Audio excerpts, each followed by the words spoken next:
नमस्कार। आज हम बात करने वाले हैं ब्रह्मांड की एक बहुत ही दिलचस्प और नाटकीय घटना के बारे में। हाँ, तारों का अंत। बिल्कुल, तारों का अंत और खासकर वो जबरदस्त धमाके जिन्हें सुपरनोवा कहते हैं। हम आसमान में तारे देखते हैं, कितने शांत लगते हैं, है ना? बिल्कुल शांत। लेकिन सच्चाई थोड़ी अलग है। हाँ, लगता है उनमें से कई बहुत ही विस्फोटक अंत की तरफ बढ़ रहे हैं। सही कहा। और ये सोचना भी बड़ा रोमांचक है कि वो जो शांत दिखने वाले तारे हैं ना, वो असल में विशाल परमाणु भट्टियों की तरह हैं। और उनका अंत तो मतलब पूरे ब्रह्मांड को हिला सकता है। हाँ, आज हमारे पास 2 अच्छे YouTube वीडियोस के ट्रांसक्रिप्ट हैं, वॉइस थ्रू स्पेस और प्रोफेसर डेव एक्सप्लेन्स। अच्छा, इनसे मेरी जानकारी के आधार पर हम आज इस पर थोड़ी और गहराई से बात करेंगे। हमारा मकसद क्या है आज? हम समझने की कोशिश करेंगे कि तारे क्यों और कैसे मरते हैं, ये सुपरनोवा क्या बला है, और ये हमारे ब्रह्मांड के लिए इतना जरूरी क्यों है। ठीक है, तो चलें शुरू करते हैं। तारों की कहानी, मतलब उनकी शुरुआत कहाँ से होती है? ये जो चमकते हैं, अरबों साल तक ये ऊर्जा कहाँ से आती है इनमें? देखिए, इसकी शुरुआत होती है गैस और धूल के बहुत बड़े बड़े बादलों से। नेबुला कहते हैं जिन्हें। हाँ, नेबुला। तो गुरुत्वाकर्षण मतलब ग्रेविटी इन बादलों को धीरे धीरे अपनी तरफ खींचती है, सिकुड़ती है। और जैसे जैसे ये सिकुड़ते हैं, इनके केंद्र में बिल्कुल बीच में दबाव और तापमान बढ़ता जाता है। कितना? बहुत ज्यादा? हाँ, करोड़ों डिग्री सेल्सियस तक। और जब तापमान इतना पहुंच जाता है तो एक तरह की जादुई प्रक्रिया शुरू होती है। अच्छा, कौन सी प्रक्रिया? परमाणु संलयन, न्यूक्लियर फ्यूजन। न्यूक्लियर फ्यूजन, हाँ सुना है। यही तारों को शक्ति देता है? हाँ, बिल्कुल यही। इसमें होता क्या है कि हाइड्रोजन के परमाणु जो सबसे हल्के होते हैं वो आपस में जुड़कर हीलियम बनाते हैं। हाइड्रोजन से हीलियम। सद्रव्यमान यानी मास बहुत सारी ऊर्जा में बदल जाता है। अरे वाह। और यही ऊर्जा फिर प्रकाश और गर्मी के रूप में बाहर निकलती है। इसी से तारा चमकता है? और यही ऊर्जा उसे संभाले भी रखती है, मतलब ढहने से। बिल्कुल। ये ऊर्जा बाहर की तरफ धक्का देती है और ग्रेविटी अंदर की तरफ खींचती है, तो एक संतुलन बना रहता है। ये संतुलन तो कमाल का है। लेकिन फिर तारे मरते क्यों हैं? अगर ये इतना शक्तिशाली है तो हमेशा क्यों नहीं चलता रहता? अच्छा सवाल है। देखिए, किसी भी भट्टी की तरह तारों का ईंधन भी तो सीमित है ना? अच्छा, ईंधन खत्म हो जाता है? हाँ, उनका मुख्य ईंधन है हाइड्रोजन। तो जब तारे के कोर में मतलब केंद्र में सारा हाइड्रोजन जलकर हीलियम बन जाता है, तब तो फ्यूजन की जो मुख्य प्रक्रिया है वो रुक जाती है। ईंधन खत्म, ऊर्जा बननी बंद। और फिर ग्रेविटी जीत जाती है। एकदम सही। जैसे ही ऊर्जा का बाहर वाला दबाव कम होता है, गुरुत्वाकर्षण हावी हो जाता है और तारे को अंदर की ओर सिकुड़ना शुरू कर देता है। हमारे सूर्य के साथ भी ऐसा ही होगा? हाँ, बिल्कुल होगा। लेकिन घबराने की बात नहीं है। इसमें अभी करीब 5 अरब साल लगेंगे। चलो, तब तक तो हम नहीं होंगे। तो मतलब ईंधन का खत्म होना ही अंत की शुरुआत है। लेकिन वो प्रोफेसर डेव एक्सप्लेन्स वाले वीडियो में एक बात थी कि तारे का अंत कैसा होगा, ये उसके वजन पर निर्भर करता है, द्रव्यमान पर। हाँ, ये सबसे जरूरी बात है। तारे का शुरुआती द्रव्यमान यानी उसका मास कितना है, यही तय करता है कि उसका अंत कैसे होगा। तो मतलब अलग अलग वजन के तारों का अंत अलग अलग होता है। हाँ, मोटे तौर पर हम तारों को 2 हिस्सों में बांट सकते हैं। एक, कम द्रव्यमान वाले तारे जैसे हमारा सूर्य या उससे भी छोटे लाल बौने, जिन्हें रेड ड्वार्फ्स कहते हैं। और दूसरे हो गए अधिक द्रव्यमान वाले तारे जो सूरज से कई गुना भारी होते हैं, मान लीजिए 8 गुना या उससे भी ज्यादा। और दोनों का अंत एकदम अलग? बिल्कुल अलग। ठीक है, तो पहले कम वजन वालों की बात करते हैं। हमारा सूर्य जैसा तारा, इनका क्या होता है? क्या इनका अंत शांत होता है? हाँ, बड़े तारों की तुलना में काफी शांत। ये तारे क्या है, अपना हाइड्रोजन ईंधन धीरे धीरे जलाते हैं। अच्छा, इसलिए लंबी उम्र जीते हैं। हाँ, अरबों साल। लाल बौने तो खरबों साल तक जी सकते हैं। तो जब सूर्य जैसे तारे का कोर हाइड्रोजन खत्म कर देता है तो वो सिकुड़ने लगता है और गर्म हो जाता है। इस एक्स्ट्रा गर्मी से तारे की जो बाहरी परतें हैं वो फूलकर बहुत बड़ी हो जाती हैं। कितनी बड़ी? बहुत बड़ी, और ठंडी होने लगती हैं। तारा एक लाल दानव बन जाता है, रेड जायंट। लाल दानव? हाँ, इतना बड़ा कि शायद हमारी पृथ्वी को भी निगल ले। बाप रे। लेकिन कोर का क्या होता है? वो बस सिकुड़ता ही रहता है? नहीं, अगर कोर काफी गर्म हो जाए, लगभग 10 करोड़ डिग्री सेल्सियस, तो उसमें हीलियम का फ्यूजन शुरू हो सकता है। अच्छा, हीलियम भी जलने लगता है? हाँ, हीलियम के 3 परमाणु मिलकर कार्बन बनाते हैं और फिर शायद ऑक्सीजन भी। इसे ट्रिपल अल्फा प्रक्रिया कहते हैं। ट्रिपल अल्फा, ठीक है।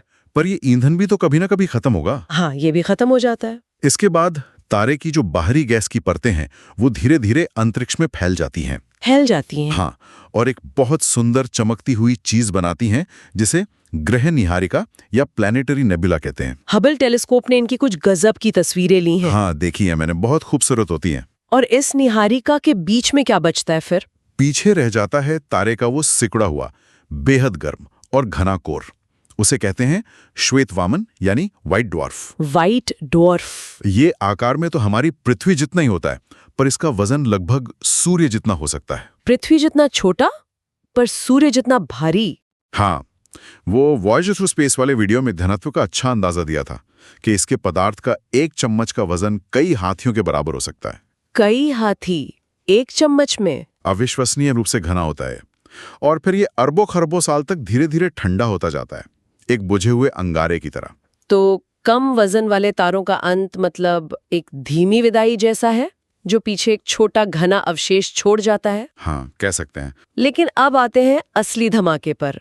बड़े भारी तारे, सूर्य से कई गुना भारी। इनकी कहानी तो बिल्कुल अलग होगी है ना? बिल्कुल अलग और बहुत ज्यादा नाटकीय। ये तारे इतने बड़े होते हैं कि उनकी ग्रेविटी बहुत ज्यादा होती है। अच्छा। इससे उनके कोर में दबाव और तापमान भी बहुत ज्यादा होता है। तो नतीजा ये कि ये अपना हाइड्रोजन ईंधन बहुत तेजी से जला डालते हैं। तेजी से? मतलब इनकी उम्र कम होती है? हाँ, बहुत कम, सिर्फ लाखों या कुछ करोड़ साल ही। ब्रह्मांड के हिसाब से तो ये पलक झपकने जितना है। लाखों साल। और जब इनका हाइड्रोजन खत्म होता है तो क्या ये भी लाल दानव बनते हैं? हाँ, पर ये बनते हैं लाल महादानव, रेड सुपर जायंट, और भी विशाल। सुपर जायंट जैसे बेटलजूस। हाँ, बेटलजूस एक अच्छा उदाहरण है। इनके कोर में सिकुड़न और भी ज्यादा गर्मी पैदा करती है, इतनी कि हीलियम से कार्बन और ऑक्सीजन बनने के बाद भी फ्यूजन रुकता नहीं। मतलब और भी भारी तत्व बनते हैं। हाँ, कोर में एक के बाद एक भारी तत्व बनने लगते हैं। कार्बन से नियॉन, फिर ऑक्सीजन, फिर सिलिकॉन। अरे, जैसे प्याज की परतें होती है ना, हाँ हाँ, वैसे ही तारे के कोर में अलग अलग तत्वों की फ्यूजन की परतें बन जाती हैं। ये तो एक मल्टीलेयर परमाणु भट्टी जैसा हो गया। लेकिन ये सिलसिला कहीं तो रुकता होगा। हाँ, रुकता है। ये रुकता है लोहे पर, आयरन पर। लोहा? हाँ, सिलिकॉन के फ्यूजन से कोर में लोहा बनता है। अब यहाँ एक बहुत जरूरी बात है जो प्रोफेसर डेव ने भी समझाई थी। क्या? लोहे तक के तत्वों के फ्यूजन से ऊर्जा निकलती है जो तारे को संभाले रखती है। ठीक है। लेकिन लोहा इतना स्थिर, स्टेबल तत्व है कि इसके परमाणुओं को और जोड़कर भारी तत्व बनाने में ऊर्जा निकलती नहीं बल्कि लगती है। ओह अच्छा, मतलब अब और ऊर्जा नहीं बनेगी? नहीं बनेगी, बल्कि खर्च होगी। तो जैसे ही कोर लोहे का बन जाता है, तारे का ऊर्जा बनाना पूरी तरह से बंद, ठप। तो फिर अब तो ग्रेविटी को कोई नहीं रोक सकता। कोई नहीं। और फिर जो होता है वो कल्पना से भी परे है। लोहे का कोर जो शायद पृथ्वी के आकार का हो, हाँ, गुरुत्वाकर्षण के जबरदस्त दबाव में 1 सेकंड के छोटे से हिस्से में ही ढह जाता है। कोलैप्स। 1 सेकंड से भी कम में? अंदर की तरफ। हाँ, अंदर की तरफ फट पड़ता है। और फिर जब ये कोर ढहकर एकदम सुपर डेंस हो जाता है तो तारे की जो बाहरी परतें अंदर गिर रही थीं, वो इस घने कोर से टकराती हैं। हाँ, और ये टक्कर एक भयानक शॉक वेव, मतलब प्रघाती तरंग पैदा करती है। Shock wave? और ये शॉक वेव तारे की बाहरी परतों को वापस बाहर की ओर फेंकती है, एक भयंकर अविश्वसनीय रफ्तार से। और यही सुपरनोवा है। यही है सुपरनोवा, महाविस्फोट। सुपरनोवा नाम तो सुना है, पर ये कितना शक्तिशाली होता होगा, अंदाजा लगाना भी मुश्किल है। बहुत ज्यादा। एक अकेला सुपरनोवा कुछ हफ्तों तक अपनी पूरी आकाशगंगा से भी ज्यादा चमक सकता है। और आकाशगंगा में अरबों तारे होते हैं। पूरी आकाशगंगा से ज्यादा? प्रोफेसर डेव के वीडियो में एक तुलना थी। इसमें कुछ ही सेकंड में इतनी ऊर्जा निकलती है जितनी हमारा सूर्य अपने पूरे 10 अरब साल के जीवन में निकालेगा। 10 अरब साल की ऊर्जा कुछ सेकंड में? हाँ, ये खरबों हाइड्रोजन बमों के एक साथ फटने जैसा है। ये तो सच में दिमाग घुमा देने वाला है। लेकिन क्या ये सिर्फ एक बहुत बड़ा धमाका है या इसका कोई मतलब, कोई गहरा महत्व भी है? आपने शुरू में कहा था कि ये ब्रह्मांड के लिए जरूरी है। हाँ, यही सुपरनोवा की असली कहानी शुरू होती है। ये सिर्फ विनाश नहीं है, ये सृजन भी है। सृजन कैसे? उस धमाके की जो भयानक गर्मी और दबाव होता है ना, हाँ। उसमें कुछ ऐसा होता है जो सामान्य तारों में कभी नहीं हो सकता। क्या होता है? लोहे से भी भारी तत्वों का निर्माण, लोहे से भारी जैसे सोना, चांदी, platinum, uranium, lead, zinc, copper, ये सारे भारी तत्व जिनकी परमाणु संख्या 26 यानी लोहे से ज्यादा है, हाँ। वो मुख्य रूप से सुपरनोवा के दौरान ही बनते हैं। अरे वाह, मतलब मेरी अंगूठी का सोना या घर की बिजली के तार का तांबा, ये सब किसी तारे के मरने से बना है? बिल्कुल। साधारण तारों के कोर इतने गर्म नहीं होते कि वो लोहे से आगे फ्यूजन कर सकें। इन भारी तत्वों को बनाने के लिए सुपरनोवा जैसी भयानक चरम स्थितियों की जरूरत होती है। और सुपरनोवा सिर्फ इन्हें बनाता ही नहीं है, वो विस्फोट के साथ इन्हें अरबों किलोमीटर प्रति घंटे की रफ्तार से पूरे अंतरिक्ष में बिखेर भी देता है। बिखेर देता है? हाँ, ये ब्रह्मांडीय पुनर्चक्रण, कॉस्मिक रिसाइकलिंग का सबसे बड़ा उदाहरण है। तो ये तत्व फिर अंतरिक्ष में तैरते रहते हैं? हाँ, ये गैस और धूल के बादलों में मिल जाते हैं और फिर गुरुत्वाकर्षण अपना काम दोबारा शुरू करता है। अच्छा। इन अमीर हो चुके बादलों से, जिनमें भारी तत्व हैं, नए तारे बनते हैं, उनके चारों ओर ग्रह बनते हैं। और शायद जीवन भी। और शायद उन ग्रहों पर जीवन भी। इसीलिए कार्ल सगन जैसे खगोलविदों ने कहा था, हम सब तारों की धूल से बने हैं। We are made of stardust. तारों की धूल। हमारे शरीर का हर भारी परमाणु, कार्बन, ऑक्सीजन, कैल्शियम, लोहा, ये सब कभी ना कभी किसी बहुत बड़े तारे के दिल में बना था और एक सुपरनोवा विस्फोट में बाहर फेंका गया था। ये सोचना ही कितना अद्भुत है। मतलब हम सब किसी ना किसी तरह उन मरते हुए तारों से जुड़े हैं। अच्छा, विस्फोट के बाद उस तारे के कोर का क्या हुआ जो ढह गया था? वो खत्म हो जाता है? नहीं, वो बचता है, एक अवशेष के रूप में। अवशेष क्या बनता है? वो क्या बनेगा, ये फिर से मरने वाले तारे के कोर के द्रव्यमान पर निर्भर करता है। यहाँ एक सीमा बहुत महत्वपूर्ण है। कौन सी सीमा? इसे भारतीय अमेरिकी खगोल शास्त्री सुब्रमण्यन चंद्रशेखर के नाम पर चंद्रशेखर सीमा कहते हैं, चंद्रशेखर लिमिट। ये लगभग सूर्य के द्रव्यमान का 1.4 गुना है। 1.4 गुना, ठीक है। तो अगर कोर का वजन इस सीमा और सूर्य के लगभग 3 गुना के बीच हो, तब क्या बनता है? तब कोर ढहकर इतना घना हो जाता है कि परमाणु भी कुचल जाते हैं। इलेक्ट्रॉन और प्रोटॉन मिलकर न्यूट्रॉन बन जाते हैं। इलेक्ट्रॉन और प्रोटॉन मिलकर न्यूट्रॉन? हाँ, नतीजा होता है एक न्यूट्रॉन तारा, न्यूट्रॉन स्टार। सोचिए, सूर्य से 1.5 या 2 गुना वजन का तारा सिकुड़कर सिर्फ एक शहर के आकार का रह जाता है, करीब 20-25 किलोमीटर चौड़ा। एक शहर के आकार में सूर्य से ज्यादा वजन। वॉयज थ्रू स्पेस में वो माउंट एवरेस्ट वाला उदाहरण इसी के लिए था क्या? हाँ, बिल्कुल। उन्होंने कहा था कि न्यूट्रॉन तारे के पदार्थ का सिर्फ एक चम्मच का वजन माउंट एवरेस्ट जितना हो सकता है। या करोड़ों टन। एक चम्मच। हाँ, ये ब्रह्मांड की सबसे घनी चीजों में से एक है। और कुछ न्यूट्रॉन तारे बहुत तेजी से घूमते भी हैं। हाँ, और लाइट हाउस की तरह रेडिएशन की किरणें फेंकते हैं। इन्हें पल्सर कहते हैं। पल्सर? वो जो क्रैब नेबुला है ना, 1054 ईस्वी वाले सुपरनोवा का अवशेष। हाँ, आपने बताया था। उसके केंद्र में एक पल्सर ही है, जिसे चीनी खगोलविदों ने देखा था उस वक्त, दिन में भी। कमाल है, दिन में दिखने वाला तारा। अच्छा, और अगर कोर का वजन सूर्य के 3 गुना से भी ज्यादा हो तो चंद्रशेखर सीमा से काफी ऊपर, तब क्या होता है? तब गुरुत्वाकर्षण की जीत पूरी होती है।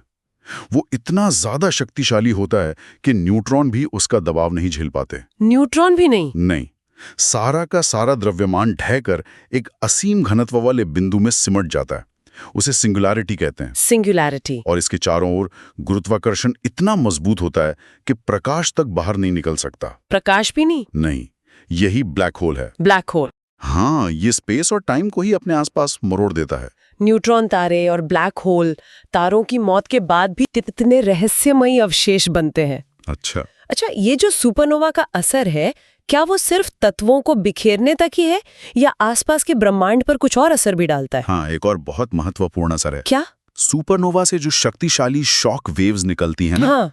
जब वो आसपास के शांत गैस और धूल के बादलों से टकराती हैं, हाँ। तो उन्हें कंप्रेस करती हैं, दबाती हैं। अच्छा, दबाती हैं। उससे क्या होता है? उस दबाव से उन बादलों में नए सिरे से गुरुत्वाकर्षण को मदद मिलती है और नए तारों के बनने की प्रक्रिया शुरू हो सकती है। मतलब एक तारे की मौत दूसरे तारों को जन्म देती है? हाँ, बिल्कुल।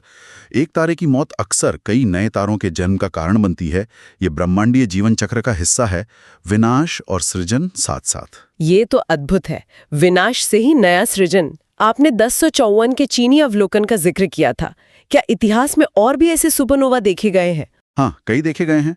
1572 में टाइको ब्राहे ने देखा था, 1604 में योहानेस केपलर ने भी देखा। उस समय लोग इन्हें नए तारे समझते थे।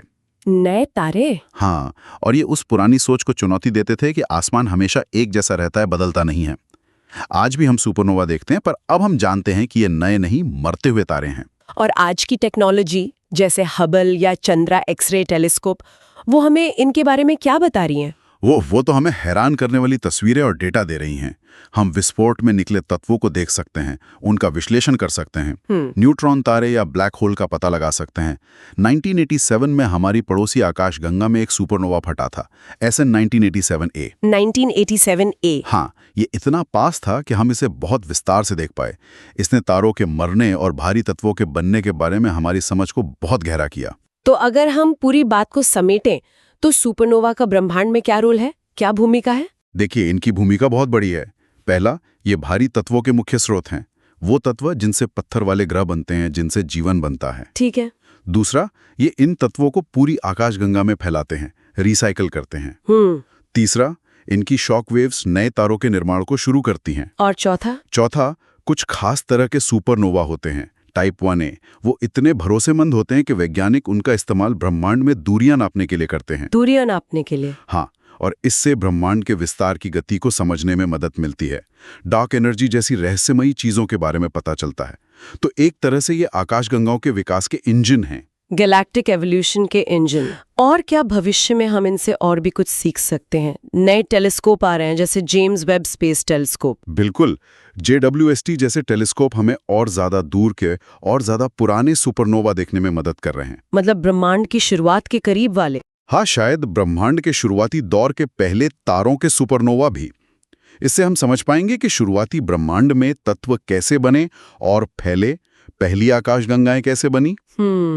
सुपरनोवा का अध्ययन असल में ब्रह्मांड की कहानी को समझने की कुंजी है, उसकी उत्पत्ति, उसका विकास और उसमें जीवन की संभावना। तो आज की इस बातचीत से ये तो एकदम साफ है कि तारों का अंत उतना ही जरूरी है, उतना ही महत्वपूर्ण है जितना उनका जीवन। हाँ, कम वजन वाले तारे तो शांति से व्हाइट ड्वार्फ बन जाते हैं, लेकिन बड़े तारे वो सुपरनोवा में फटकर ब्रह्मांड को सचमुच बदल देते हैं। और ये बदलाव सिर्फ विनाशकारी नहीं है, ये जीवन देने वाला भी है। सुपरनोवा वो कॉस्मिक फैक्ट्रियां हैं जो जीवन के लिए जरूरी भारी तत्व बनाती हैं और उन्हें फैलाती हैं और नए तारों और ग्रहों के बीच बोती हैं। बिल्कुल। और वो तारों की धूल वाली बात, ये सोचना कि हमारे अंदर का लोहा, कैल्शियम, सोना, सब कुछ किसी दूर के मरते हुए तारे की देन है, ये हमें ब्रह्मांड से एक बहुत ही अनोखे और गहरे तरीके से जोड़ता है।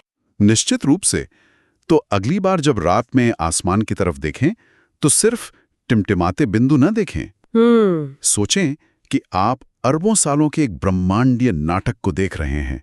तारों का जन्म, उनका जीवन और फिर वो शानदार मौत जो नए जीवन का आधार बनती है। उन पुराने सुपरनोवा का असर आज भी हमारे चारों ओर है, हमारी धरती में, हमारे शरीर में। हाँ, ये विनाश और सृजन का चक्र कितना गहरा है और लगातार चलता रहता है ना? वाकई एक ऐसा विचार जो हमें हमारी ब्रह्मांडीय जड़ों की याद दिलाता है और ये सोचने पे मजबूर करता है कि इस अनंत विस्तार में और कौन-कौन से रहस्य छुपे होंगे।